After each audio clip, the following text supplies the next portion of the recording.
if people do want to get involved, pick one thing that comes by and figure out how you can get more involved in that.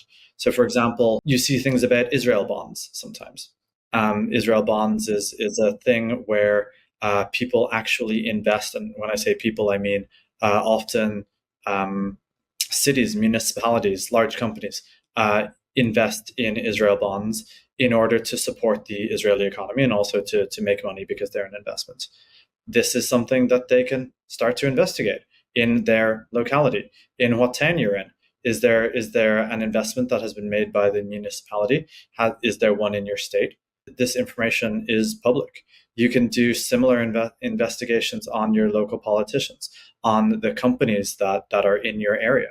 There's so many facets to how Israel has this control in the United States that it actually makes it really easy to get involved because you just have to pick one thing that they're doing and start to spend time on it, find the other people who are working on it, and get organized.